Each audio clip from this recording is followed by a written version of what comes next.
এবং আমরা যদি সবার ইশতেহারের দিকে একটু নজর দিই, আমরা দেখব যে অদ্ভুত সব পরিকল্পনা।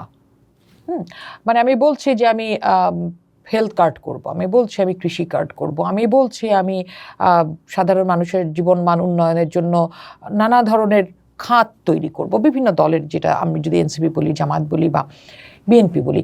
কিন্তু আমার যে একদম আমি ফারহানা রহমান ভাই আমি 1 কেজি চাল কিনতে চাই হচ্ছে 40 টাকা দিয়ে, এই জায়গাটায় কেউ কাজ করছে না।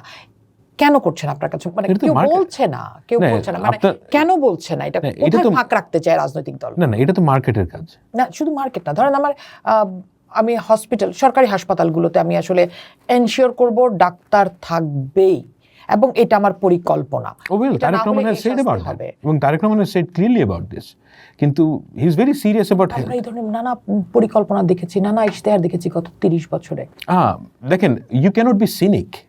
মানে আপনি যদি মনে করেন যে আমাদের 2024-এ একটা নিউ ফেজে গেছি, we have to help them next government.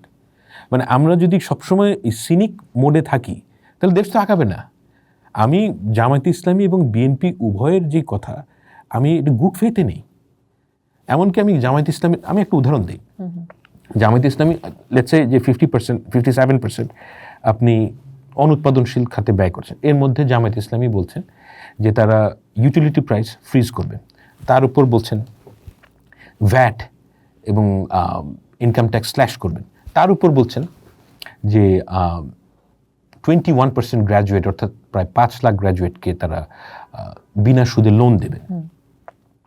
Now these are good ideas, কিন্তু it is impossible. There will be a fiscal breaking point if you want to achieve all these three things. Now even then I think both Jamaat Islami and BNP তারা right ওয়েতে চিন্তা ভাবনা করছেন।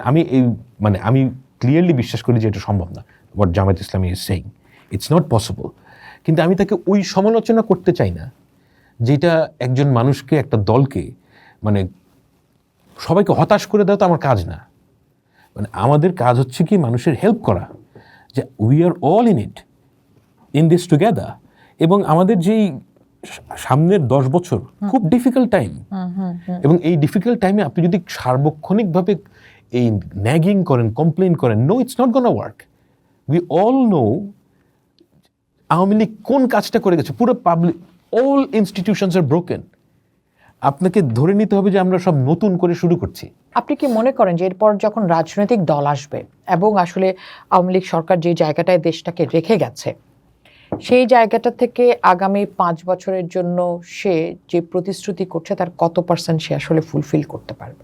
আমি ব্যক্তিগতভাবে মনে করি তারা যা প্রতিশ্রুতি করছে, দুটো দলই, তারা যদি 50%-এর উপরে এটা ডেলিভার করতে পারে, আই উড বি স্যাটিসফাইড।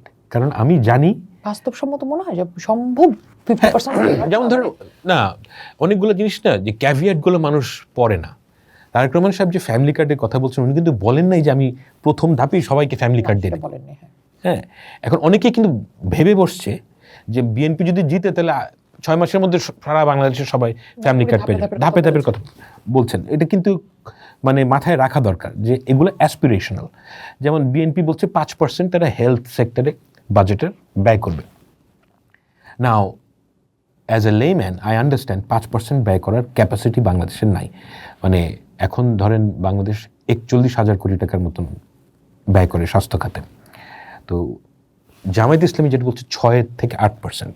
নাও এই যে 41,000 কোটি টাকা ব্যয় করে, মানে বাজেটে ছিল, শেষমেশ কিন্তু প্রায় 10-15,000 কোটি টাকা, I am not sure about the exact number, তারা ব্যয় না করে ফেরত পাঠায়। তার মানে কি যে আমাদের ওই ক্যাপাসিটিটা নাই। এইরকম পর্যায়ে আপনি যদি বলেন যে 6 থেকে 8% আপনি ব্যয় করবেন, এটা যদি আপনার লক্ষ্য হয় আগামী 7-8 বছর পর, দ্যাটস ওয়ান থিং। কিন্তু আপনি এটা করতে পারবেন না। এই মুহূর্তে আমাদের ওই লেভেলের ব্যয় করার সক্ষমতাটাই নাই। আমি ব্যক্তিগতভাবে মনে করি দ্য ট্র্যাজেক্টরি ঠিক থাকতে হবে। এক্স্যাক্ট আমার মাইলস্টোন, আমি এক্স্যাক্ট কোন জায়গাটায় পৌঁছাবো এইটা নিয়ে আমি ফিক্সেটেড না। আমি ফিক্সেটেড হচ্ছে গিয়ে যে আমাকে সঠিক রাস্তায় উঠতে হবে, এবং এই সঠিক রাস্তায় উঠে আমরা যেখানেই যাই আমরা বেশ ভালো, মানে যথেষ্ট দূরেই যাব।